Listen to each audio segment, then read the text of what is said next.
नमस्कार बच्चों। आज हम आपको कहानी सुनाते हैं एक शेर और लड़के की। बच्चों, शेर तो शायद तुमने ना देखा हो, लेकिन उसका नाम तो सुना ही होगा। शायद उसकी तस्वीर देखी हो और उसका हाल भी पढ़ा हो। शेर अक्सर जंगलों और कछारों में रहता है। कभी कभी वह उन जंगलों के आसपास के गांव में भी आ जाता है और आदमी और जानवरों को उठा ले जाता है। कभी कभी उन जानवरों को मार कर खा भी जाता है जो जंगलों में चरने जाया करते हैं। थोड़े दिनों पहले की ही बात है। एक गडेरिए का लड़का गाय बैलों को लेकर जंगल में गया और उन्हें जंगल में छोड़कर आप एक झरने के किनारे मछलियों का शिकार खेलने लगा। जब शाम होने को आई तो उसने अपने जानवरों को इकट्ठा किया, मगर एक गाय का पता न था। उसने इधर उधर दौड़ धूप की, मगर गाय का पता न चला। बेचारा बहुत घबराया। मालिक अब मुझे जीता ना छोड़ेंगे।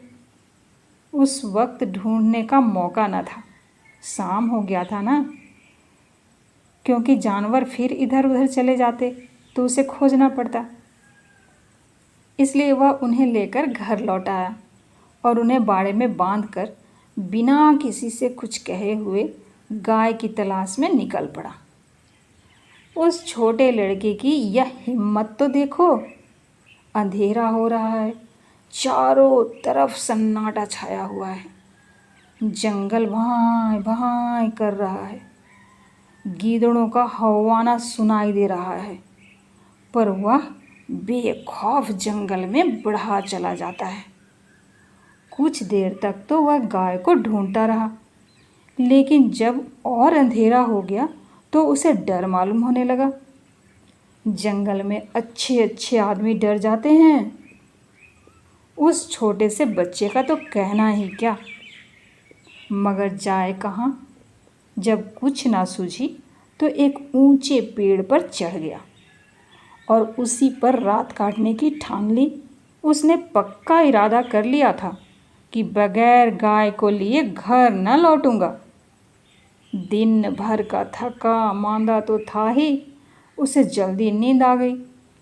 नींद चारपाई और बिछावन नहीं ढूंढती। अचानक पेड़ इतनी जोर से हिलने लगा कि उसकी नींद खुल गई। वह गिरते गिरते बचा। सोचने लगा, पेड़ कौन हिला रहा है। आंखें मलकर नीचे की तरफ देखा तो उसके रोए खड़े हो गए। हाँ, एक शेर पेड़ के नीचे खड़ा उसकी तरफ ललचाई हुई आंखों से ताक रहा था। उसकी जान सूख गई। वह दोनों हाथों से डाल से चिपट गया। नींद भाग गई बेचारे की। कई घंटे गुजर गए, पर शेर वहाँ से जरा भी ना हिला। वह बार बार गुर्राता और उछल उछल कर लड़के को पकड़ने की कोशिश करता था। कभी कभी तो वह इतने नज़दीक आ जाता कि लड़का जोर से चिल्ला उठता। रात ज्यों त्यों करके कटी। सवेरा हुआ।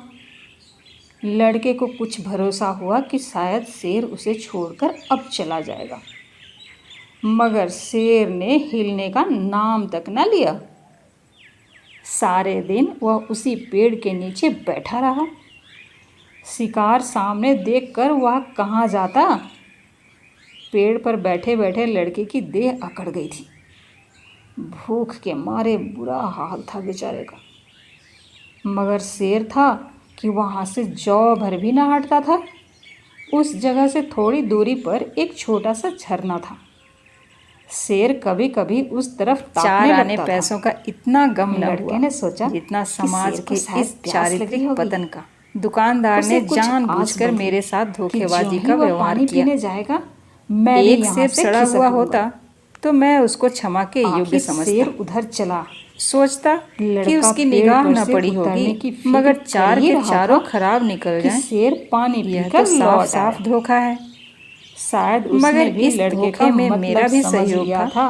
मुझे अपने हाथों वह से उसे आते चुन ही चुन कर सेब इतने देना चाहिए जोर था। से चिल्लाया और मेरा उसके ऐसा हाथ में उछला रुमाल रख देना कि लड़के के मानो उसे हाथ धोखा पांव देने की ढीले पड़ प्रेरणा गए, थी।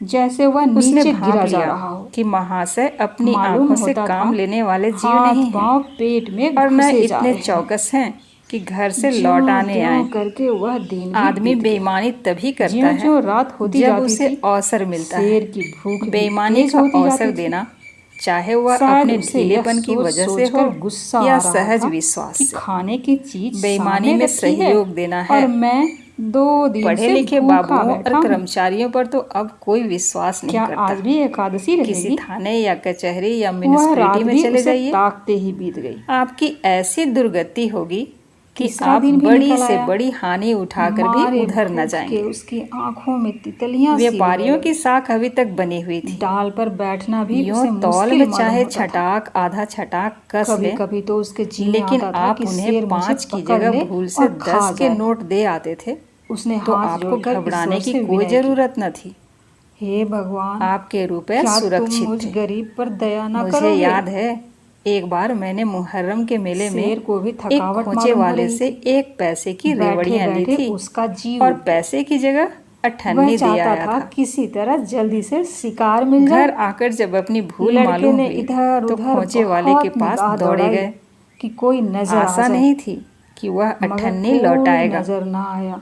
लेकिन उसने प्रसन्नचित तब मन वह से चिल्ला अठन्नी चिल्ला लौटा कर दी रोने लगा, और उल्टे मुझसे क्षमा भी मगर मांगी। वहां उसका रोना और कौन यहाँ सुनता था। कश्मीरी सेब के नाम से आखिर सड़े उसे हुए एक सेब बेचे तरकीब जाते सूझी। हैं। वह मुझे पेड़ की आशा है फुनगी पर चढ़ गया आप लोग और अपनी बाजार में धोती जाकर खोलकर मेरी उसे तरह हवा आंखें में न बंद कर उड़ाने लिया लगा करेंगे, कि शायद नहीं किसी तो शिकारी आपको की भी नजर पड़ कश्मीरी जाए। सेब ही मिलेंगे। एकाएक वह यह खुशी थी से मुंशी उछल पड़ा। प्रेमचंद की लिखी कहानी उसकी सारी कश्मीरी भूख, सेब। सारी उम्मीद कमजोरी है कहानी गायब हो आपको गई। पसंद आई। अच्छा, कई तो हम आदमी चलते झरने हैं के पास और एक खड़े नई उस कहानी के उड़ती हुई साथ फिर फुनगी को मिलते हैं। देख रहे थे। धन्यवाद। शायद उन्हें अचंभा हो रहा था कि जंगल के इस पेड़ पर झंडी कहाँ से आई।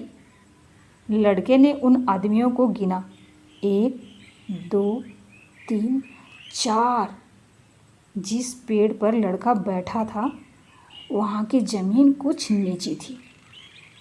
उसे ख्याल आया कि अगर वे लोग मुझे देख भी लें तो उनको यह कैसे मालूम होगा कि इसके नीचे 3 दिन का भूखा शेर बैठा हुआ है।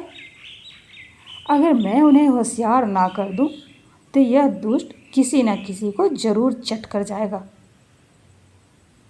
यह सोचकर वह पूरी ताकत से चिल्लाने लगा।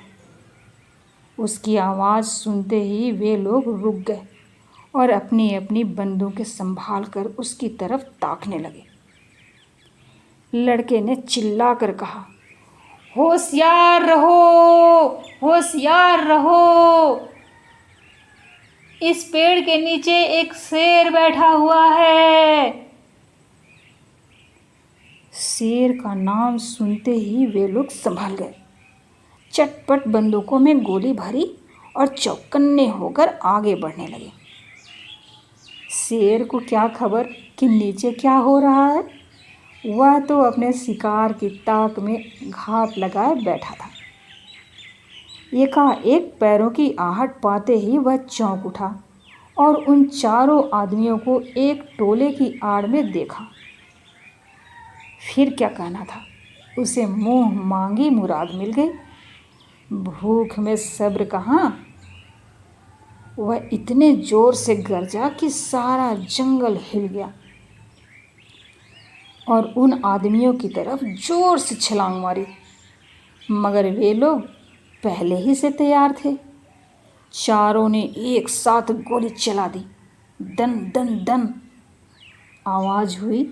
चिड़ियाँ पेड़ों से उड़ उड़ कर भागने लगी। लड़के ने नीचे देखा, शेर जमीन पर गिर पड़ा था। वह एक बार फिर उछला और फिर गिर पड़ा। फिर वह हिला तक नहीं। लड़के की खुशी का क्या पूछना, भूख प्यास का नाम तक ना था। चटपट पेड़ से उतरा तो देखा सामने उसका मालिक खड़ा है। वह रोता हुआ उनके पैरों पर गिर पड़ा। मालिक ने उसे उठाकर छाती से लगा लिया और बोला, क्या तू 3 दिन से इसी पेड़ पर था? लड़के ने कहा, हाँ, उतरता कैसे, शेर तो नीचे बैठा हुआ था। मालिक, हमने तो समझा था कि किसी शेर ने तुझे मारकर खा लिया। हम चारों आदमी 3 दिन से तुझे ढूंढ रहे हैं। तूने हमसे कहा तक नहीं और निकल खड़ा हुआ। लड़का बोला, मैं डरता था, गाय जो खो गई थी। मालिक बोले, अरे पागल, गाय तो उसी दिन आप चली आई थी।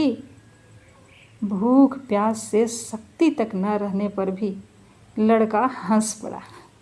तो ये थी मुंशी प्रेमचंद की लिखी कहानी शेर और लड़का। उम्मीद है कहानी आपको पसंद आई। अच्छा, तो हम चलते हैं और एक नई कहानी के साथ फिर मिलते हैं। धन्यवाद।